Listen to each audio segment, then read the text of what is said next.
Hello, hello, hello. Ambrose Blowfield here from the Sales Mastery Company. And I just wanted to give you a short, sharp training session on how you as a sales manager can help your sales team dig yourself out of a sales hole, whereby you go through these peaks and troughs from 1 month to the next or 1 quarter to the next, or likewise from your perspective, how you as a salesperson dig yourself out of a hole. The whole point we want to stress here is all of us get in a rut, but we're trying to find ways for us to get out of that rut as quickly as possible. Now, if you've interacted us online through LinkedIn or other different social medias, you should have downloaded a workbook that looks something like this. If you haven't, feel free to send an email to admin@salesmasterycompany.com and tell us we want to get the workbook on how to dig yourself out of a sales hole. You may be able to access this via our website later on or whatever digital platform you've got. So let me just walk you through some practical ways, because we get asked on this at a regular basis. Most sales teams, most project teams, and most businesses just go through this emotional roller coaster and this mental roller coaster and this energy roller coaster, which ultimately leads to a sales results roller coaster. People get bored. There's more competitors in the marketplace. People stop doing the disciplined actions they should do. And whatever the cause is, often it's a multitude of factors. I often get asked on stage at conference speaking around the world, what's the one thing we need to fix to avoid the roller coaster? Well, the first thing is to accept it's not one thing. It's a series of things. What we're really wanting sales to do is either straight line growth steadily into the future that's predictable, like a sales engine, something we talk about a lot, and free tools on that on our website around how to build a kick-ass sales engine, for example. But the whole point is, whether it's exponential growth, as we've got in the graphic there, or steady growth, we're just wanting to be able to predict it, and we're trying to get ourselves out of a rut. We're trying to minimize those dips, so to speak. So when we come to a sales hole, what we're saying is, there's always a lag, whether that's a 1-day lag, a 1-week lag, a 1-quarter lag, maybe a 1-year lag between the activities we perform and the results we get. That applies to almost every aspect of your life. You do something now and you get a result later. So we need to understand that whether it's you in a bit of a rut or hole right now, or stuck in the bottom of a muddy ditch right now, or whether it's your team, where you are today in life, where you are today in sales, is probably as a result of what did or didn't happen a while ago. Now, if you couple that into seasonality as well, there's an added challenge around that as well. Because, of course, December, January for some industries is particularly tough. Now, for tourism and hospitality and even retail, certainly in Australasia, that's a peak time of the year, or our customers in South America, that's a peak time of the year. But Northern Hemisphere tends not to be, for example, outside of, say, retail and hospitality, certainly not tourism, unless you're obviously a ski resort. So there's seasonality that plays a part. And of course, there's that lag. So you've got to understand that. And it's a mindset that we want to understand. So I want to walk you through just some of the quick and easy ways that you can dig yourself out of a hole, or if you're leading a sales team, you can dig the team together. Please use this document again. Do let us know via social media or via email afterwards, how you got on with this, which one of these tools applies, so that we can keep sharing these ideas with the customers we serve right around the world. So number one, often we find people, when they get into a ditch, they start taking any job, any project, and any customer. And I'm sorry to say, that's a very short-termist approach. Now, I understand when the global pandemic hit, a lot of people had to start selling products that they could deliver to sites so they could remain legally open. But that time has come and gone, hopefully. So from that perspective, we're trying to find ways to get back to the basics of knowing our target we're trying to go after in terms of target sales, but also knowing our target market.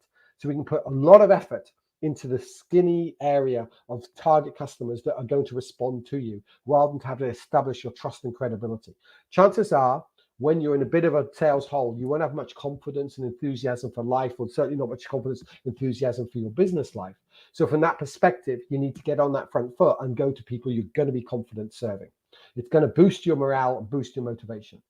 Number two, when you set a goal, such as we need to make 100,000 in sales, then make sure that as you track that, every time you make $100 sale, €100 sale, you're taking it off the total. So you keep looking at knowing your target. Okay, guys, okay, team, what have I got to do? Okay, what have I got to do?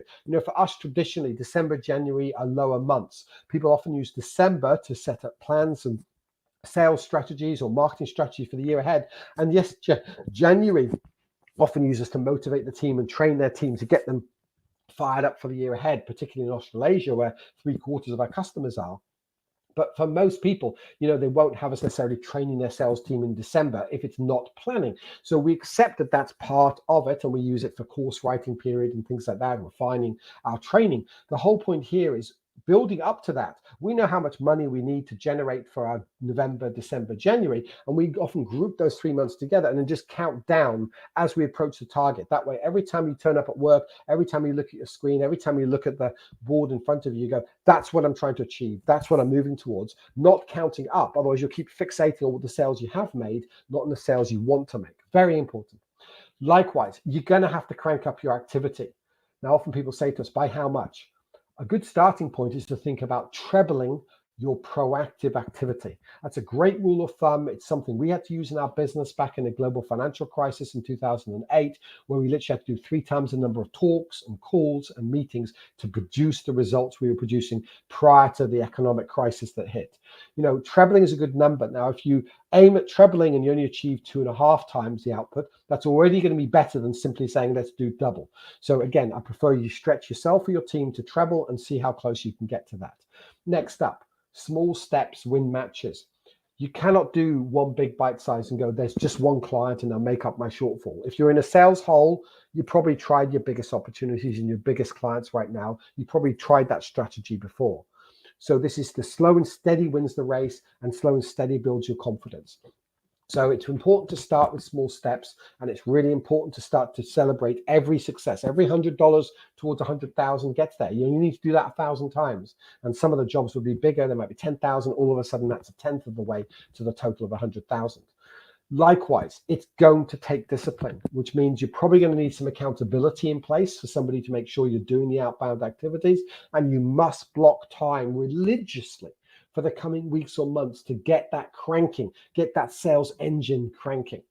Of the 5 areas we talk about with our self-assessment for assessing the power score of your sales engine or the power of your sales department, the 5th one is how good your accountability culture is, or how good your sales management is in place. Really important we get that discipline. Next up, as I said, you've got to celebrate any wins. If it moves you towards the goal, that's a good thing. Remember, you're in a rut. We're trying to get you out of that rut mentally. So celebrate wins, even if they're small. Next up, you've got to self-sacrifice boldly, which means some of the projects which are nice to have, future-proofing the business, thinking about the systems and software update, thinking about future products you might bring on board in 3 years' time. Ignore them. Put them on the shelf.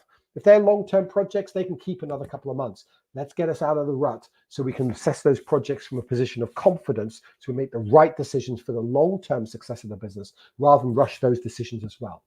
Next up, ask for help. Whether that's reaching out to us on social media or people in our academy reach out to each other as well as to us on a regular basis, but reach out to your colleagues, reach out to your friends, reach out to your family members. They don't even have to be in your sector to provide that sort of comfort and that motivational, that accountability. But likewise, do reach out to experts like ourselves and ask for better ways. How do I word my questions? How do I structure my meetings? How do I master those meetings or presentations so that I can get the results I'm wanting anyway? Likewise, you do, for some degree, need to chase everything. But as I started at the top, when we say know your target and know your target market, everything that you can do a good job of, because one of the things that will push you back into the ditch or back into the hole again is if you pick up the wrong sort of customers with the wrong sort of projects, because that's probably going to lead to a lot of complaints, which is going to suck up a lot of your time in the future. So chase everything that you can do well, that you're ready to serve. Not everybody and everything for every opportunity. Hopefully we never comes to that. I'll I'm apologizing.